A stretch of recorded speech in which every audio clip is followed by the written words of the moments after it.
pessoal, a gente vai fazer alguns exemplos rápidos sobre balanceamento de equações já para começar a parte envolvendo a estequiometria, trabalhando problemas quantitativos.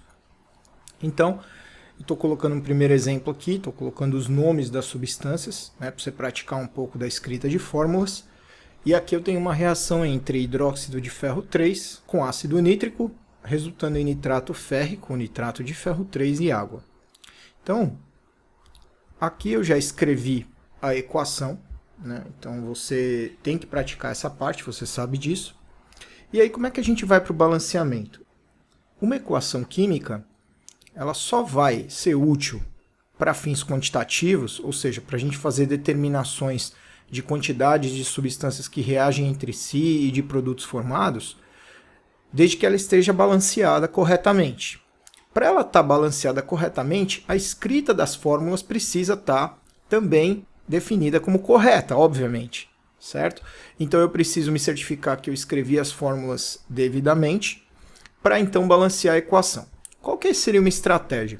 Normalmente a gente faz por bom senso ou tentativa e erro, que funciona muito bem, deixando os átomos de hidrogênio e oxigênio para o final, certo? Aqui você percebe que por coincidência eu tenho oxigênios em todos os componentes, em todas as substâncias, né?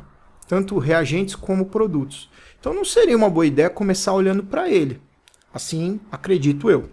Se a gente tentar, por exemplo, usar uma outra estratégia que o balanceamento de equações permite, que seria agrupar esses íons poliatômicos, por exemplo, nitrato é um ânion poliatômico. Você não precisa enxergar nitrogênio e 3 oxigênios de uma vez aqui dentro. Você enxerga como 3 nitratos aqui, né?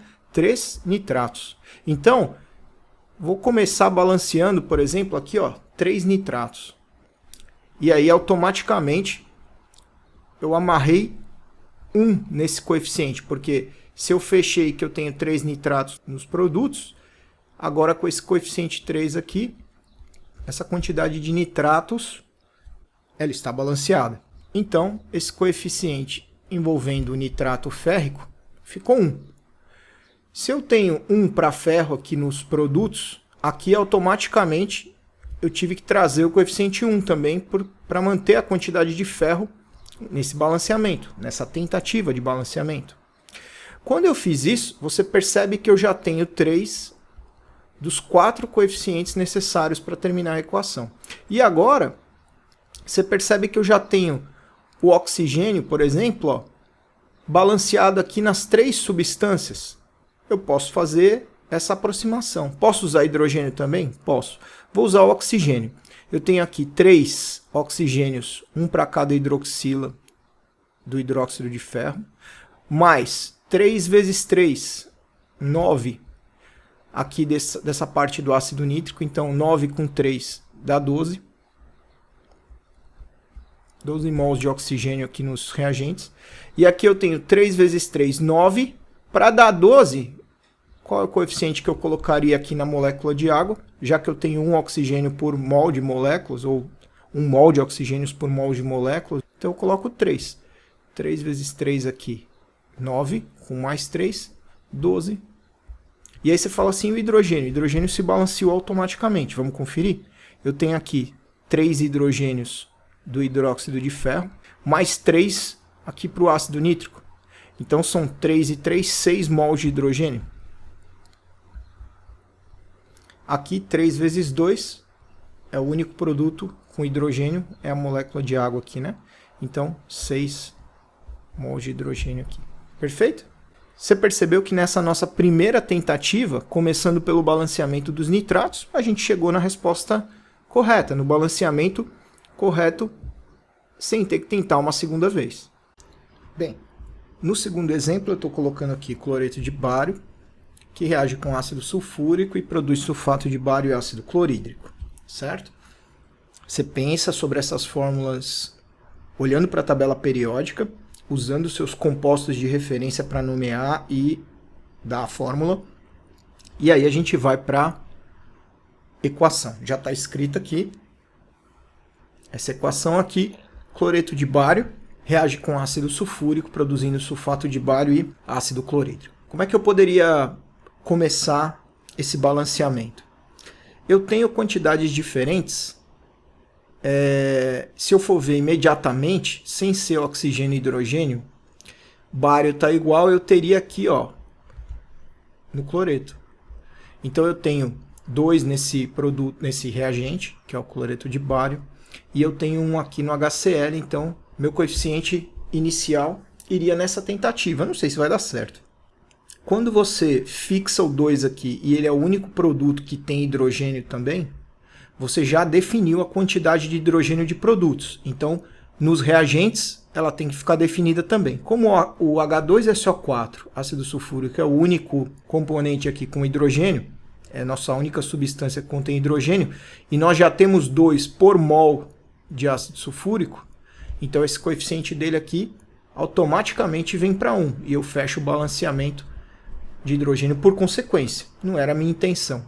Se você fez isso aqui, automaticamente você fecha o balanceamento da quantidade de sulfato. Eu tenho aqui um sulfato para cada mol, ou um mol de sulfato para cada mol de ácido sulfúrico.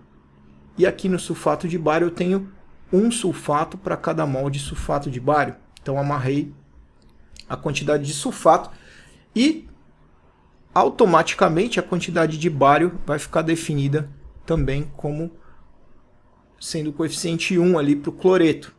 Isso já teria também ficado amarrado lá no primeiro momento, onde a gente começou nosso balanceamento aqui pelo HCl, em função do balanceamento do cloro, certo?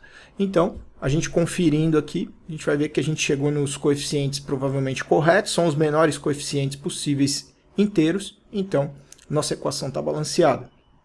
Eu posso ter coeficientes múltiplos desses inteiros? E se eu enxergar que eu tenho 2, 2, 2 e 4, ou seja, eu tenho os múltiplos, você mantém a proporção entre eles. Então, para efeitos de cálculo, não há problema. Simplesmente para a representação da equação química balanceada, é usual que a gente represente os menores coeficientes inteiros, certo? Então, a próxima é uma equação conhecida há um certo tempo. A gente tem glicose e oxigênio produzindo gás carbônico e água.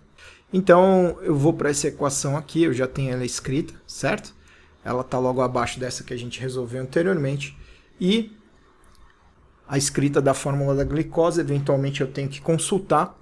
No entanto, eu tenho C6H12O6, certo?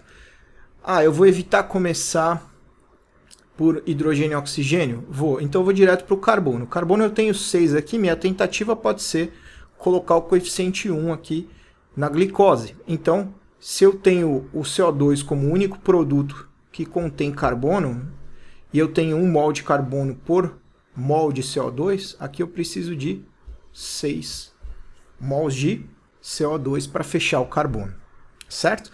Aí, o que você faria? Seria para o hidrogênio ou para o oxigênio? Você vai perceber que o oxigênio está presente em todos os componentes da equação aqui, ó, certo? Reagentes e produtos. Melhor deixar ele para o final. A gente pode pegar o hidrogênio, já que a gente só tem ele na glicose e já fechou esse balanceamento da glicose, e balancear a água, certo? Então, eu tenho 12 mol de hidrogênio para cada mol de glicose, e aqui eu tenho 2 por mol de água. Então, para ficar com 12 também desse lado, eu precisaria de 6 mols de água. 6 vezes 2, agora sim, 12 mols de hidrogênio também desse lado.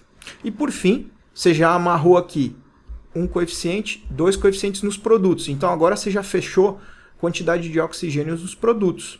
Você já tem um índice fechado aqui nos reagentes, que é o da glicose.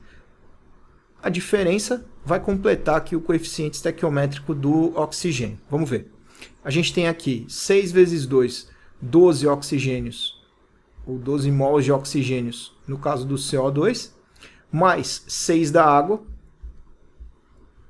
Então aqui a gente tem 18 para oxigênio. Vou escrever para a gente não confundir, isso aqui não é numérico, 18, certo? Desse lado a gente já tem 6 da glicose, porque aqui é multiplicado pelo coeficiente 1, então mantém 6, certo? Para 18, faltam 12. E se eu tenho 2 oxigênios por mol de O2, eu coloco o coeficiente 6 aqui, 6 vezes 2, 12 aqui, mais 6 aqui. Isso é igual a 18 desse lado também, para oxigênio. Então, com esses coeficientes, 1 para glicose, 6 para oxigênio, 6 para gás carbônico e 6 para água, a gente fechou o balanceamento dessa equação, que aparentemente parecia não tão trivial. Para terminar, a gente vai balancear a equação da reação entre cloreto de magnésio e nitrato de prata, produzindo cloreto de prata e nitrato de magnésio. Se a gente olhar essa equação escrita através de suas fórmulas, a gente tem essa situação. E nós vamos para a nossa tentativa e erro, né, baseado no que a gente fez anteriormente. Então vamos começar esse balanceamento por onde? Vamos dar uma analisada. A gente tem aqui 1 para magnésio, 1 para magnésio, 1 para prata, 1 para prata nas fórmulas, né? Eu tenho 2 nitratos nessa fórmula aqui, do nitrato de magnésio, e eu tenho um só aqui no nitrato de prata. Então eu poderia tentar, como a gente já fez antes, tratar o nitrato, que é um ânion poliatômico, como uma unidade, né? E balancear o nitrato aqui através do nitrato de prata, colocando 2. Então agora o nitrato ficou ok em reagentes e produtos. Se eu amarrei 2 no nitrato, eu também amarrei na prata aqui. Então é necessário balancear a prata pelo seu produto, que está no cloreto de prata.